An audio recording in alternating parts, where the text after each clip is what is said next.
What made you decide to build your brand around your name? Actually, this just came about one day. I was trying to figure out how I was going to do something like Donald Trump or even Elon Musk. Donald Trump named all of his brands under his name, his last name, right? Trump. And Elon Musk had X, but I didn't have anything essentially that I could say that felt like it was mine, and could like hold a legacy, right? I didn't have a strong last name that I could lean off, but that was initially my own, right? Where when you're a woman, you're obligated pretty much to change your last name and take on your husband's and then raise a family, and then all your kids get the same last name.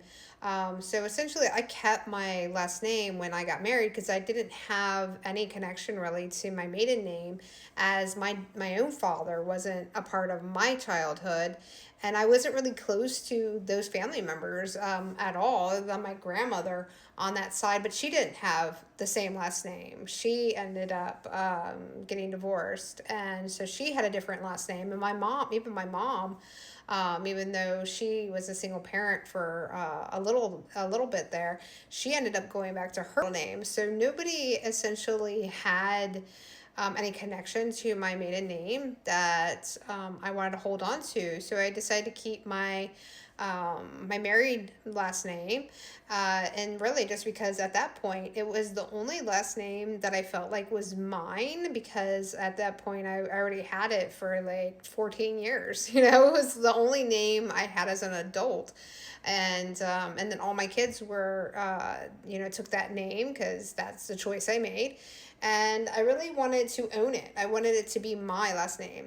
And though, it's still my ex's last name, he can grow off his last name however he wants to. If he wants to have another family or whatever, that's up to him.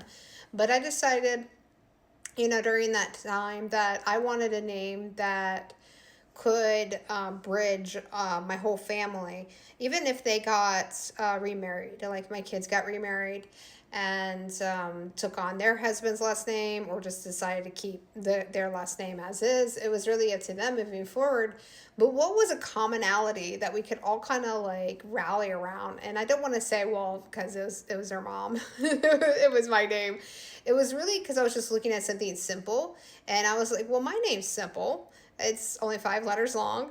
And I was like, something that has really like good meaning to it. And my name has a good meaning to it. It means to be calm and peaceful and honest and something unique. And I was like, well, my name's unique. Like, I don't ever really hear it here in the United States. And also, it's not spelled like a traditional way either, because the original way to spell Amina is Amina, and my name was Amena. So it's like, well, that's different. I could probably get that as a domain, and I did. And I got thinking about it more and more and more. It just made sense, how things just kind of just make sense.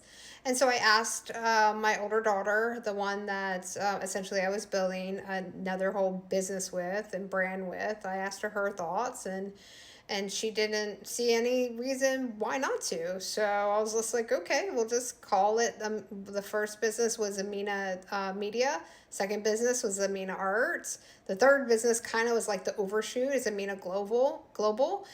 So we have like these layers that we built that just kind of all fitted together perfectly and built that ecosystem, which is now the essential brand.